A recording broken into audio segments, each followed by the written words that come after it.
Hello everyone, and welcome to a brand new theory and speculation video. Today, I want to talk about Fontaine, and how it could be expanded again at some point in the future. Even though Natlan is just on the horizon and will be the main focus for quite a few updates, there is still room for Fontaine to be expanded afterwards in many different ways. Now, this video does contain spoilers for the quests listed on screen now, so if you haven't done those, you have been warned.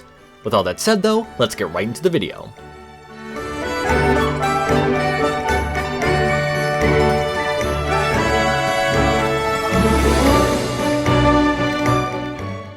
To start off, I want to talk about the northwest area of Fontaine, especially Mont Esus. To be honest, I'm kind of surprised that we didn't get to explore Mont Esus in the version 4.x updates.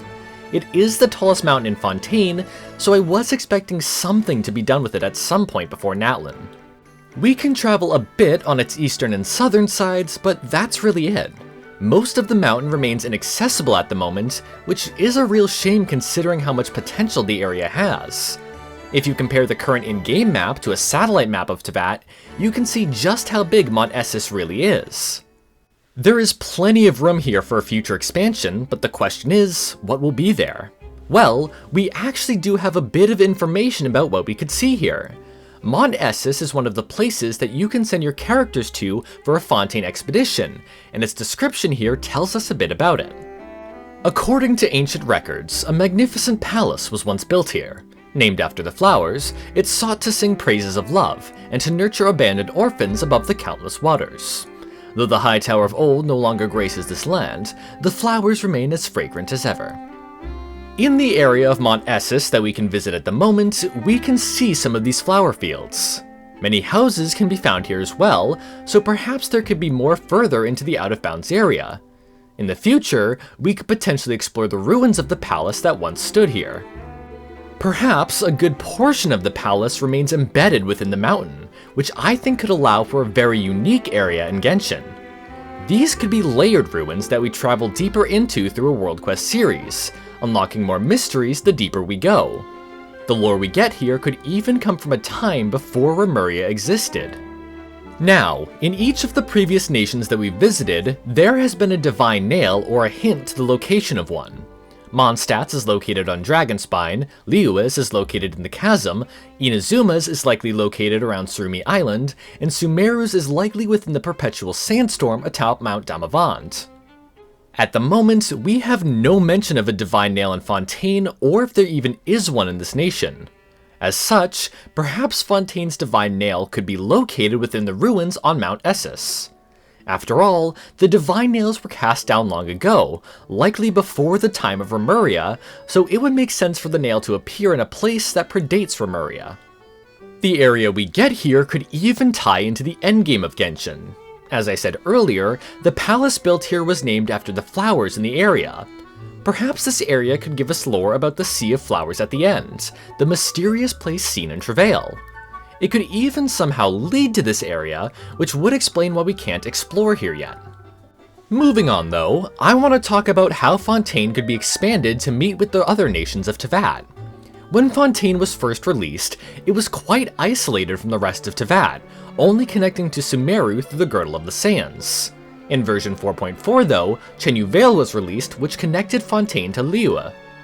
Later on, in version 4.6, the empty space between Fontaine, Liyue, and Sumeru was filled in, allowing the three nations to connect. So then, could Fontaine get expansions in the future that allow it to connect with the other nations that it neighbors? I think it's definitely possible, so let's get into it. Starting with Natlan, the next nation that we'll visit, I think Fontaine could connect to this area by sea. Based on what we know now, this likely won't be our initial way into Natlan. According to Augustus Lovelace and Ranjit, we will likely go through Sumeru's Great Red Sand and enter Natlan through the mines first. Still, we could get a connection to Fontaine at some point in the future. This connection would likely be via water, opening up a sailing route between Fontaine and Natlan. We would be able to travel from a maritime harbor in Fontaine, around Sumeru's Girdle of the Sands, and into a port in northern Natlan. However, there is one slight problem with this pathway, that being the waterfalls. To solve this problem, they could introduce a way for ships to travel up and down these waterfalls. Perhaps water elevators could be added to the game, allowing ships to travel between the different levels of water here. This would make trade between Fontaine and Natlan easier, while also connecting the two nations. Again though, this expansion probably won't happen right away. I think it would be really cool though, as I would love for Teyvat's nations to all be connected in one way or another. It would definitely make the world feel more connected and alive. Now then, the next nation I want to talk about is Mondstadt. Mondstadt is very close to Fontaine, so there is plenty of potential for a future connection between the two nations. Like with Natlan, I think that this connection would be done via water. Before this connection happens though, Mondstadt would need an expansion. After all, Mondstadt hasn't gotten an expansion since Dragonspine all the way back in version 1.2, which was over 3.5 years ago now. I believe we could get a new Mondstadt expansion somewhere within the 5.x updates. This expansion would be placed to the north of Mondstadt, finally giving us Dornman Port and a few other areas. Additionally, this expansion could allow for mentioned characters from Mondstadt like Grandmaster Varka and Deacon Dahlia to finally become playable. However, this expansion to the north could end up leaving a big gap between Mondstadt, Chenyuvale, and Fontaine. As such, there would need to be something to fill this space. This could be solved by connecting this Mondstadt expansion to Fontaine via the water, introducing a sailing route between Lumidos Harbor and Dornman Port. It could also finally fill in the gap between Stormterror's lair and Shinxa Village that has been there ever since the game first released. Instead of this area just being open water, we could get a few islands here as well, similar to Petrichor in version 4.6. There could be other Fontainian villages down here, which could also include people from Mondstadt and Liyue as well. This would help fill in this area while also making it feel more alive. For the final nation, I want to talk about Snezhnaya.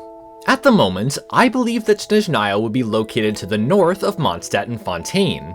Similar to Russia, the country that it's inspired by, I could see it stretching all across the top of Teyvat, which would allow it to connect to both of these nations. If this is the case, this could allow for Snezhnaya to build upon the previously mentioned connection between Fontaine and Mondstadt. The open waters between these nations would allow for trade between Fontaine's Lumidos Harbor, Liyue's Yilong Wharf, Mondstadt's Dornman Port, and a new port in Snezhnaya. The islands I mentioned earlier could also be home to some people from Snezhnaya. If this expansion comes out before Snezhnaya, it would give us some more lore on the nation before we get to travel there. Additionally, this expansion could also fill in the northeast side of the Fontaine Plateau.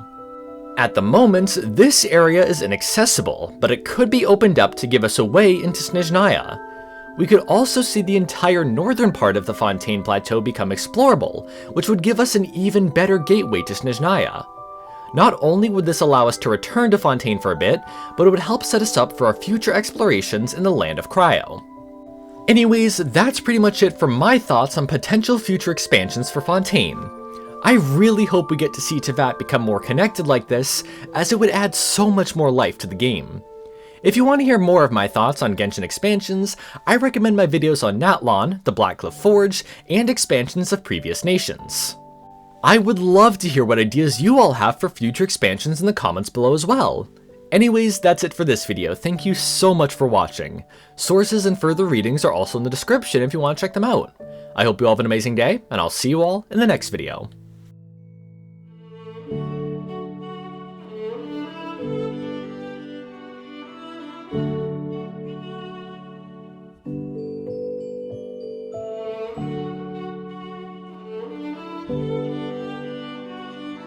Thank you.